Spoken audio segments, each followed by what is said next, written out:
আসসালামু আলাইকুম দর্শক, দেখতেছেন সে কাকড়ার সাথে যুদ্ধ করতেছে। দেখেন তাজা কাকড়া কাটাকাটি করতেছে। এই কাকড়া নাকি রান্না করবে, এটা নাকি খুবই সুস্বাদু।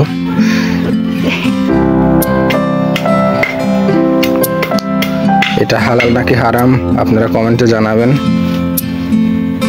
বেশি বেশি লাইক শেয়ার করবেন এবং সাবস্ক্রাইব করবেন, করে চ্যানেলের পাশেই থাকবেন। একে একে কাঁকড়াগুলো কেটে কেটে প্রসেস করতেছে। কাঁকড়া কাটা এখন প্রায় শেষ। এই যে এগুলা দেখতেছেন কাঁকড়ার উচ্ছিষ্ট।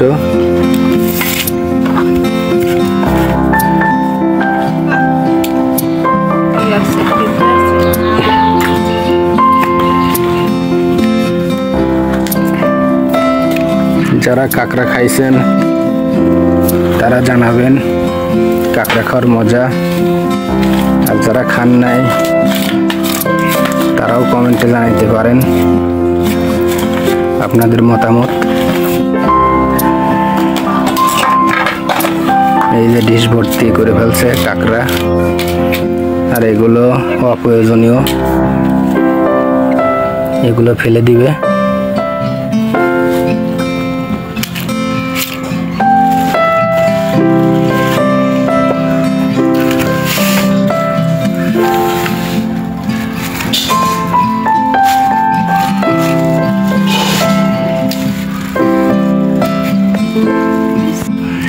এই তো কাঁকড়াগুলো কেটে কেটে কুচি কুচি করে রাখছে। এরপরে রান্না বান্নার পালা।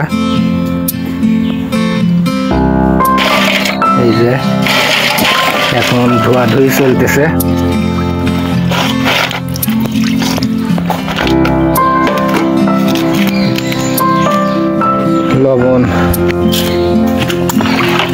লবণ দিয়ে ধুতে হয়। দেখেন কিভাবে কাঁকড়া পরিষ্কার করতে হয়। যারা আগে দেখেননি তারা দেখে নেন।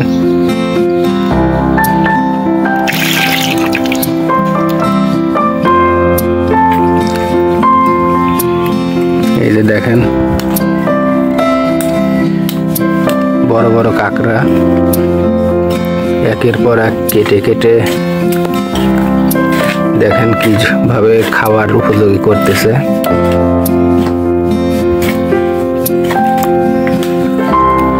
দেখতেই পাচ্ছেন এখানে এই যে কুটে কুটে সাইজ করে এখানে রাখছে ডিশে। এই যে ব্যাগ থেকে আরো বের করতেছে। এই যে দেখতে পাচ্ছেন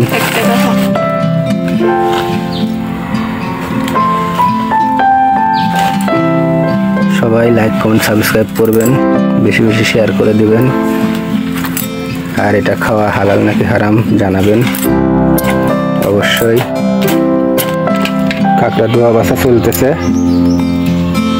কাঁকড়া ধোয়া বাছার নিয়ম যারা জানেন না, তারা দেখে নিতে পারেন কিভাবে ধুতে হয়।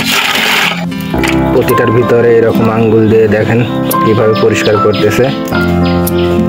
আপনারাও বাড়িতে ট্রাই করতে পারেন যারা খেতে চান, আর এই ধোয়ার কৌশল শিখে নেবেন। প্রথম পর্যায়ের ধোয়া চলতেছে, দ্বিতীয় পর্যায়ে আবার ধুতে হবে।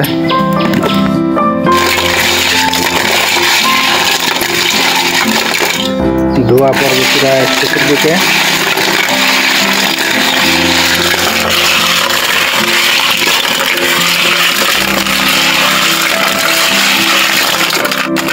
ধোয়া শেষ হলে রান্নার পালা।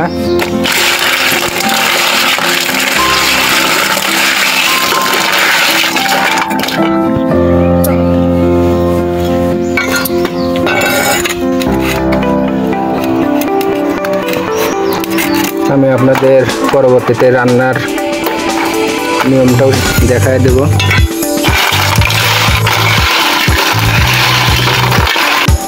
এই যে দ্বিতীয় পর্যায়ে ধোয়া শুরু হয়ে গেল।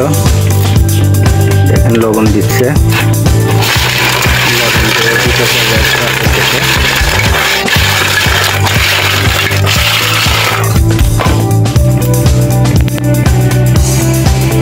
বেচারা মনোযোগ সহকারে ধোয়াধুয়ি করতেছে।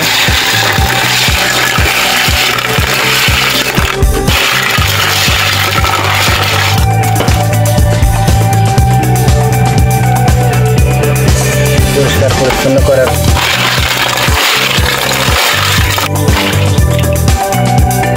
দর্শক এখন দেখতেছেন কাঁকড়া রান্না করা, কিভাবে কাঁকড়া রান্না করা হয় আপনাদের পুরা প্রসেসটা দেখাবো।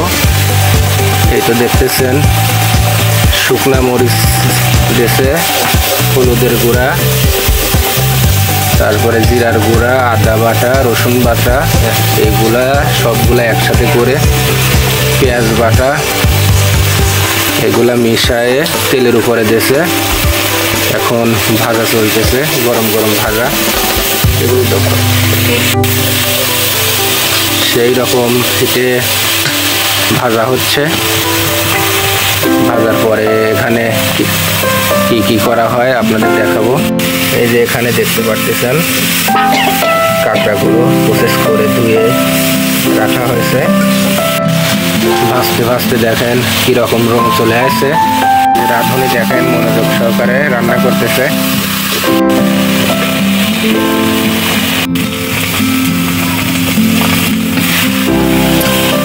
এখন ভাজা প্রায় শেষের দিকে। এই তো দর্শক এখন ঢেলে দেওয়া হলো কাঁকড়াগুলো।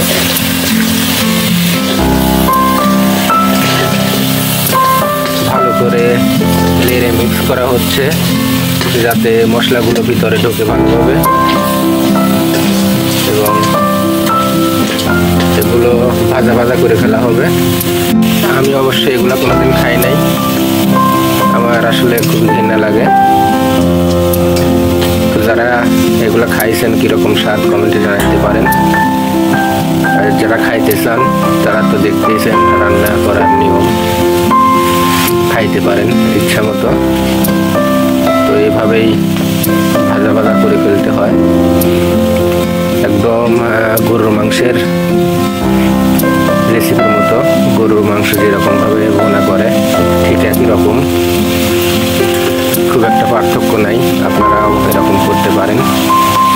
এখন হালকা একটু পানি দেওয়া হচ্ছে যাতে মশলাগুলো একটু আরো সহজে ভিতরে ঢুকে।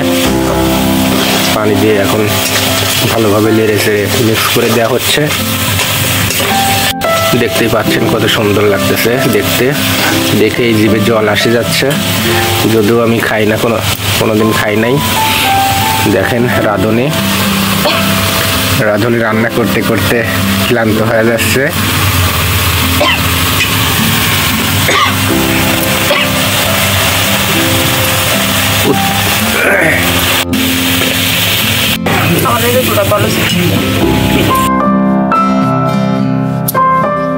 অবশেষে রান্নাটা কমপ্লিট। দেখতে পাচ্ছেন কিরকম রং হয়েছে, খুবই সুস্বাদু হবে আশা করা যায়। এই যে বড় বড় ঠ্যাং,